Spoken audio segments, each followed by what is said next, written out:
Good afternoon to all of you guys. So today we are going to start our another chapter, our pride. Okay. So today we are going to start our chapter number 16, our pride. Since we have completed the chapter digestion of food, okay, 14 chapter we have completed. Okay. So today we are going to discuss about chapter number 16. Let's move our pride. Okay. इस chapter में आप अपने जो महापुरुष जो हैं हमारे जो great leaders in field of science technology education politics, ठीक है, इनके बारे में हम डिस्कस करेंगे। और आपने इनको क्लास थर्ड में पढ़ा था ओवर प्राइड फर्स्ट नाम पार्ट से, क्लास सेकेंड में पढ़ा था ओवर प्राइड टू नाम से, अब हम पढ़ेंगे ओवर प्राइड थर्ड नाम से। ठीक है, तो आपकी जो बुक में नाम दिया गया है उसमें ओवर प्राइड के आगे 3 डंडे भी खींचे गए हैं। ठीक है बेटा, ओवर प्राइड थर्ड। क्लियर है? बढ़ते हैं हम लोग आगे।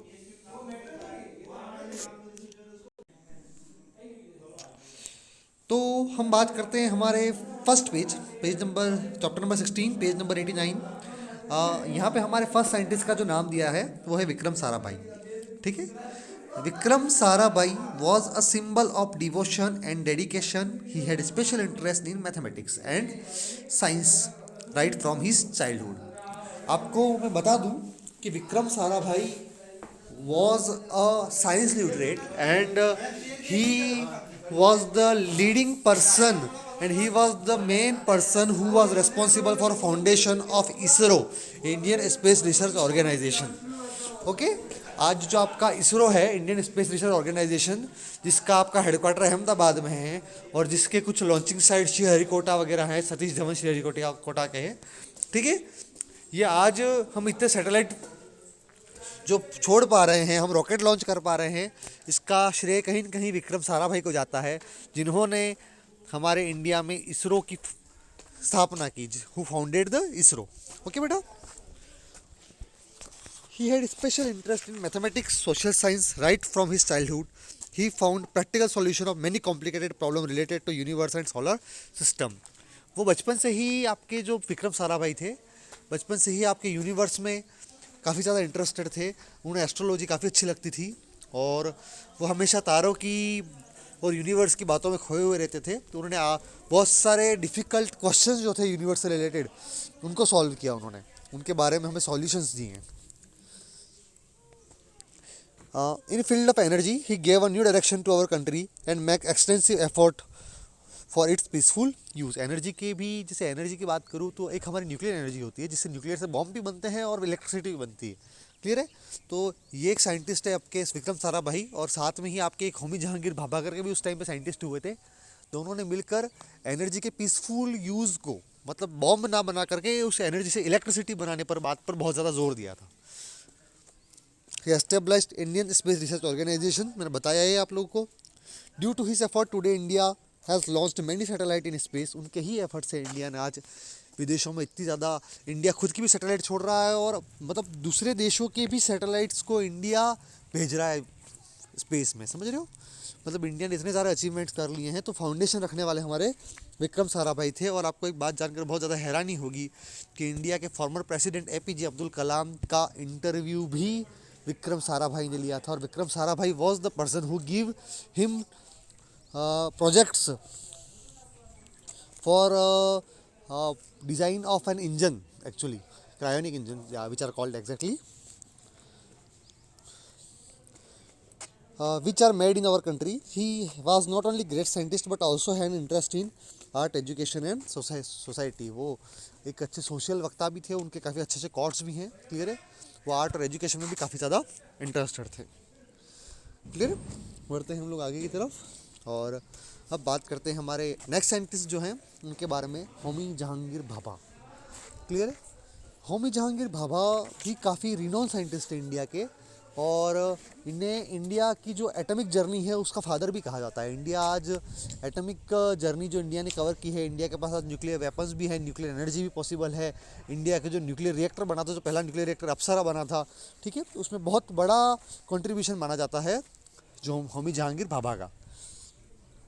Doctor Homi used to sleep very less during his childhood. Actually insomnia की प्रॉब्लम थी डॉक्टर होमी को। एक्चुअली जो लोग जीनियस होते हैं बचपन से ही, जिनका दिमाग बहुत ज़्यादा तेज़ चलता है, उनको ज़्यादा नींद नहीं आ पाती है, क्योंकि उनका दिमाग लंबे समय तक के लिए इनएक्टिव नहीं हो सकता है। एक्चुअली सोने के लिए आपके दिमाग को कॉन्शियसनेस जो होती है उसको कुछ समय के लिए इनएक्टिव करना होता है।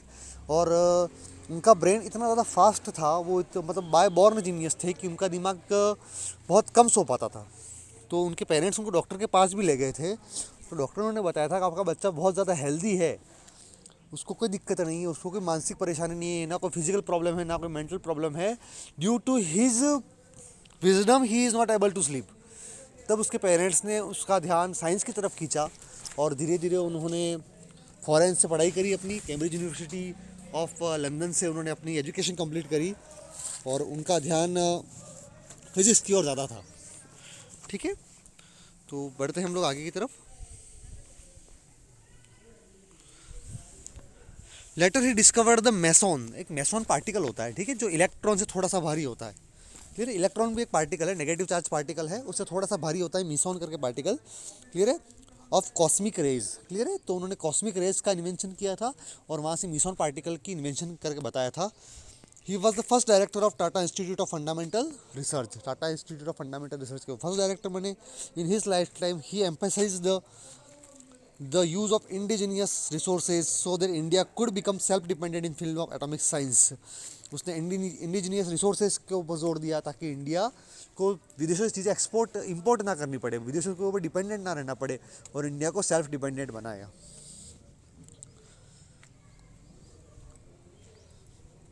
ही establish 3 atomic reactors named Apsara, Cirus and जर्लिना।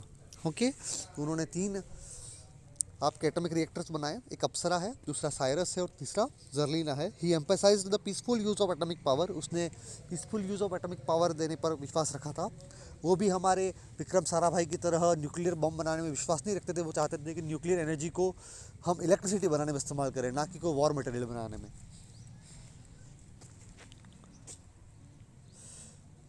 In his honour Trombay was given the name the Bhabha atomic research centre. तो उनके ही ऑनर में हमने फिर इंडिया में जो एटॉमिक रिसर्च सेंटर जो नाम था उसका नाम उनके नाम पर भाभा एटॉमिक रिसर्च सेंटर रखा था। क्लियर है, तो आई होप आपको इन दोनों साइंटिस्ट के बारे में पता लग गया होगा। अगली क्लास में हम और 2 साइंटिस्ट के बारे में बातें करने वाले हैं। क्लियर है, हम जीजाबाई के बारे में बात करेंगे और डॉक्टर भीमराव अंबेडकर के बारे में बात करेंगे। क्लियर है, तो आपका टास्क है इन दोनों साइंटिस्ट के बारे में अच्छे से पढ़ें।